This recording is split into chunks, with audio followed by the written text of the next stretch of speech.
Some doors are sealed not to keep you out, but to stop what's inside from learning your name. At the Langstrom Annex, they sealed one with concrete, steel, and a warning about the silence after midnight. The morning of March 17, 1975, dawned cold and gray over rural Clackamas County, Oregon.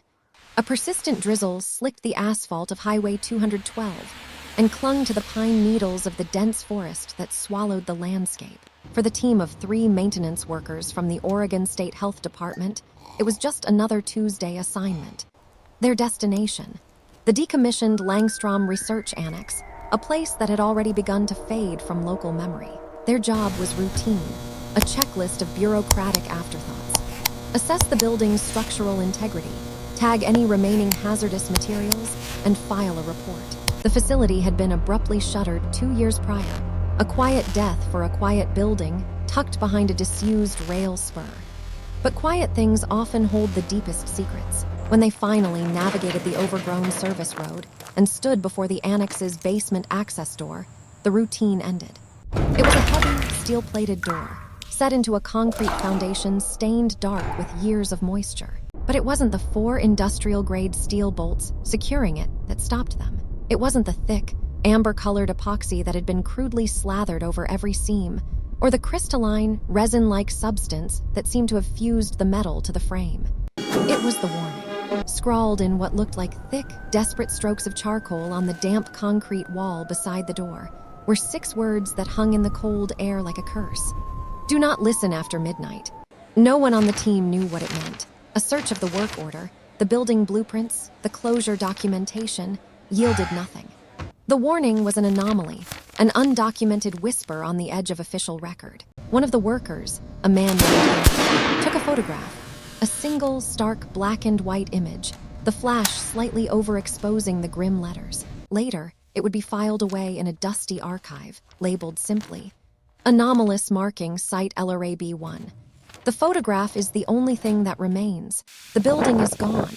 The Langstrom Annex was never meant to be a place of intrigue. Built in 1952 with joint funding from the National Science Foundation and the U.S. Department of Defense, it was a drab, functional brick structure. Its official mission was the study of acoustic stress responses in confined environments. It was a place of white lab coats, humming equipment, and meticulous data entry. But declassified memos tell a different story. By 1968, the annex had been secretly repurposed.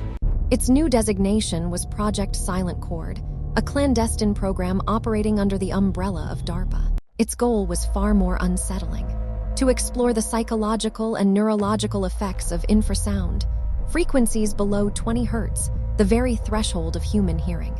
They weren't studying sound, they were weaponizing the absence of it. The project's director was a brilliant but increasingly isolated neuroscientist named Dr. Elias Vorne. For years, his reports to the Pentagon were models of clinical detachment. But by 1972, a thread of something deeply wrong began to unravel in his correspondence.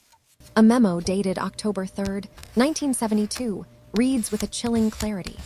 The subjects are no longer responding to verbal cues. They respond to the silence between tones. We've begun documenting a recursive auditory loop, self-generating, self-sustaining. It's not in the speakers, it's in the walls. His superiors must have been alarmed, but they didn't shut him down, not yet. 3 weeks later, a follow-up telex was stamped with the highest security classification. Urgent Priority Alpha. Vorne's message was a stark command. Begin soundproofing basement chamber B. Use lead-lined concrete. No ventilation. No return. And after that, nothing. The paper trail ends. Personnel logs cease after November 14, 1972. It's as if the entire facility simply held its breath and never exhaled. During that 1975 inspection, the only personal item retrieved from the chaos was a single, unlabeled audio cassette found in the top drawer of Vorne's desk. Label: Test 47 Baseline Recalibration. When a technician back at the state office finally played it, the tape hissed with 43 seconds of mundane white noise. Underlying it was a low, almost imperceptible hum, later measured at 17.3 Hz, a frequency you feel more in your bones than hear with your ears. But at the 38-second mark, something else emerged. A human voice, whispering, distorted, and strange. It wasn't until 2003 that forensic linguists at Quantico had the technology to properly reverse and analyze the fragment. The phrase, spoken in a flat, exhausted monotone, was stripped of all inflection, all hope. It said, "It doesn't want to be heard, it wants to be remembered." The basement chamber, designated B7 on the original blueprints, was never breached in 1975. The bolts, fused by the strange resin, wouldn't turn. Industrial drills whined and smoked against them, achieving nothing. A thermal torch only seemed to harden the crystalline substance, making it glitter in the beam of their work lights. After 2 days of fruitless effort, the team gave up, citing unstable foundation and asbestos contamination in their final report. They sealed the entire building. Concrete was poured into the main entrances.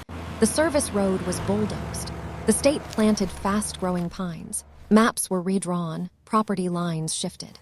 For 50 years, the Langstrom Research Annex disappeared into the earth, a forgotten secret buried in the Oregon woods.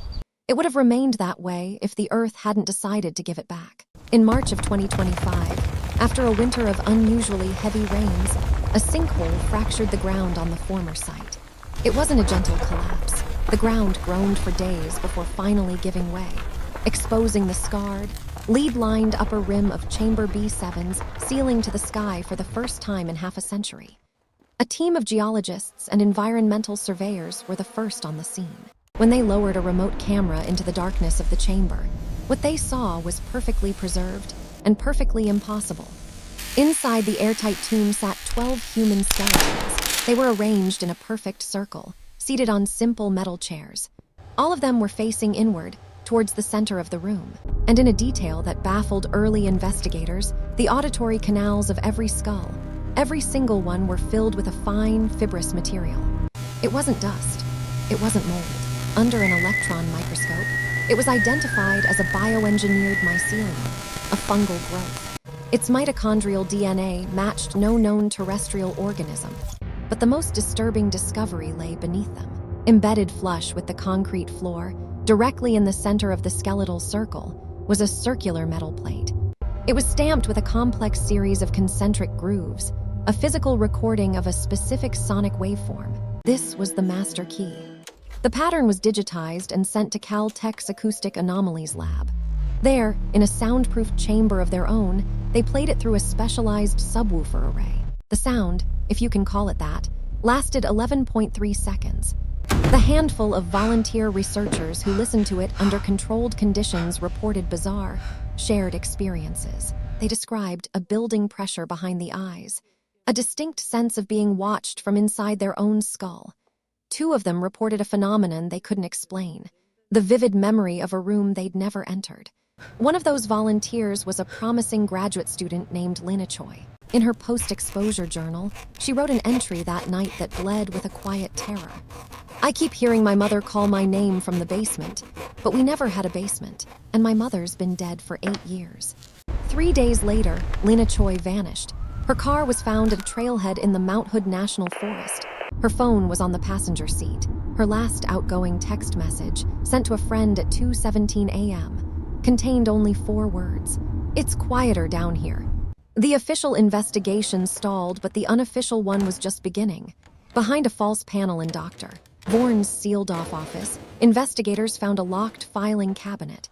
Inside were 3 leather-bound notebooks, his private logs. The pages within chronicled an 18-month descent into madness. The early entries are precise, clinical, detailing exposure sessions, subject vitals, EEG readouts. But by the summer of 1972, the scientific detachment cracks, and a raw, terrified humanity bleeds through. An entry from July reads, "Subject 9 claims the sound has a shape, says it grows teeth when you stop listening. Dismissed as psychosis, but Subject 12 reported the same phenomenon this morning, using the exact same phrase." A few weeks later, "The hum is no longer coming from the oscillator. I confirmed the power was cut. It's resonating in the water pipes, in the overhead light fixtures. Last night I felt it vibrating in my molars." And then, a confession. "I played the baseline frequency for myself last night, just once, a foolish, arrogant mistake. Now I can't stop hearing the silence between my own heartbeats. It's louder than the beat itself." The final entry is undated. The handwriting is a barely legible scrawl, the ink smudged by a dark, reddish-brown stain that lab analysis later confirmed was human blood. It says, "It learned how to speak through them. Now it's learning how to think. Seal the door. Do not listen after midnight. It uses the quiet." But there was more. In a lead-lined canister labeled "Final Trial Do Not Project," the team found a set of 16mm film reels. The footage, though degraded, was viewable. It shows chamber B7 before the final test. The walls are covered not just in standard acoustic foam, but in hand-drawn diagrams. They are maddeningly complex. Spirals that mimic the anatomy of the human cochlea, waveforms that fold back into themselves like Möbius strips. And everywhere, a repeated symbol, a hybrid of the cuneiform sign for ear and the alchemical symbol for the void. In the center of the room stands a massive, custom-built clipscorn speaker, but it has been grotesquely modified. Thick copper coils wrapped around its horn, and grafted onto the wood is a patch of what appears to be organic tissue. In the grainy, silent film, you can see it pulsing, faintly and rhythmically, like a vestigial heart. The timecode burned into the film's edge reads 8:47 p.m. The speaker emits no audible sound, but the film captures something else. The very air above the horn begins to ripple, like heat haze off summer asphalt. The camera, handheld and unsteady, begins to distort. The image warps, the edges of the frame bleeding inward as if being consumed. The technician operating the camera can be heard, a muffled whisper just before the film cuts to static. "Jesus, my ears!" The visual record ends, but the audio continues, spliced onto the reel's magnetic strip. There are screams, yes, terrified human screams. But layered beneath them is a harmonic resonance, a low thrum that perfectly matches the frequency pattern from the metal plate on the floor. And beneath that, something else. Something that doesn't sound human, or animal, or anything of this world. It's the sound of unspooling. As if the very concept of language were being inverted, stretched thin across a dimension we were never meant to perceive. In the recovered personnel files, one name stands out: Miriam Cho. A technician, age 28, hired in 1971. Her file shows a summary discharge without explanation in early November 1972, just days before the facility went dark. Affixed to her locker with a piece of yellowed tape was a sticky note. Her final, frantic log entry. It read, "It's not sound, it's memory-eating sound." As news of the Langstrom discovery quietly spread, a disturbing pattern began to emerge. In the weeks leading up to the sinkhole's appearance, local residents had reported a rash of strange phenomena. Dogs that would whine and refuse to go into basements. Car radios that would suddenly tune themselves to the dead. Hissing air between stations. And most unsettlingly, a shared sensation of being watched, not from a window, but from within the walls of their own homes. A woman in the nearby town of Estacada told a local news blog a story that was quickly dismissed as a hoax. She claimed she heard her young son's voice calling for "mommy" from the basement furnace, even though the boy was fast asleep in his bed upstairs. Terrified, she crept downstairs. She found the furnace door slightly ajar. When she worked up the courage to look inside, she found no one. Only a perfect replica of the frequency pattern from chamber B7, freshly etched into the interior metal wall. She and her son moved out the next day. The house remains vacant. The Oregon Department of Environmental Quality has since declared the Langstrom site a Class 5 bioacoustic hazard zone. Access is strictly prohibited. The sinkhole has been filled again, this time with thousands of tons of reinforced concrete. But a freelance researcher, using a ground-penetrating thermal scanner in late 2025, detected a persistent heat signature 30 feet below the surface. It's not geothermal. It's not electrical. It's a steady, low-grade warmth, like something breathing in its sleep. Then came the phone call. On December 1st, 2025, an anonymous tip led a Portland-based journalist to a forgotten storage locker in Gresham. Inside, covered in dust and wrapped in oilcloth, was a vintage reel-to-reel recorder. Next to it, a single tape, labeled in familiar, spidery handwriting. For whoever finds this, the voice on the recording is weak, trembling, but voiceprint analysis confirmed it was Dr. Elias Vorne. He speaks for only 90 seconds, a final confession from beyond the grave. "If you're hearing this, you found the basement. Don't go in. Don't play the frequency. It doesn't die. It waits. It learned how to mimic grief, how to wear sorrow like a skin. It calls to you in the voices of people you miss. It knows your quietest regrets, and when you listen, it remembers you back. There's a pause on the tape filled with a wet, ragged breath that speaks of utter collapse. I can hear it in my bones now, even in silence. Especially in silence, it's growing louder. I think it's almost ready to speak. The tape ends with 17 seconds of what appears to be absolute, perfect silence. But it isn't. Using a technique developed to analyze acoustic trauma, sound engineers at Johns Hopkins isolated the final 3 seconds and amplified them by 400 decibels. They fed the resulting sliver of sound through a spectrogram, converting the noise into a visual image. What emerged on the screen was not random static. It was a perfect, looping image of the human cochlea, the delicate, shell-like organ of hearing, slowly, inexorably, filling with black. Since that discovery, 3 of the lead researchers involved in the Langstrom site analysis have resigned, citing only personal reasons. One was found wandering along the banks of the Columbia River, muttering to himself about the shape of quiet. Another hasn't been seen since her car was discovered parked outside an abandoned Cold War fallout shelter, its trunk packed with sound-dampening foam and 14 empty cassette tapes, each labeled with a different date, in December 2025. And then there are the doors. Reports are trickling in from across the Pacific Northwest. Homeowners are finding strange markings on their basement access points, charcoal scrawls, seals of a strange hard resin, and the same 6 words: do not listen after midnight. These homes have no connection to Langstrom. Most weren't even built before 1980. Yet the symbols match down to the pressure of the stroke. It is spreading, not like a virus through contact, not like a sound through the air. It is spreading through the silence, through the gaps between moments, through the quiet, empty spaces we foolishly believe are safe. Because the final, terrible truth, hinted at but never explicitly stated in Vorne's notes, is this: the entity in Chamber B7 was not a creation of Project Silent Chord. It was an awakening. It is an ancient, resonant predator that was disturbed from its slumber. And it doesn't broadcast, it echoes. Every time a memory goes unspoken, every time grief is swallowed in a quiet room, every time you hold your breath in the dark and tell yourself you are alone, that's when it listens. That is when it reaches back for you. The last known image of Dr. Vorne was captured by a security camera in the Langstrom East Corridor on November 13, 1972.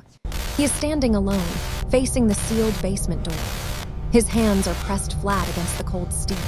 His mouth is open, not in a scream, but as if he is speaking to it. The camera's audio track was wiped clean, all except for one frame. A single grainy frame enhanced using AI reconstruction just last year.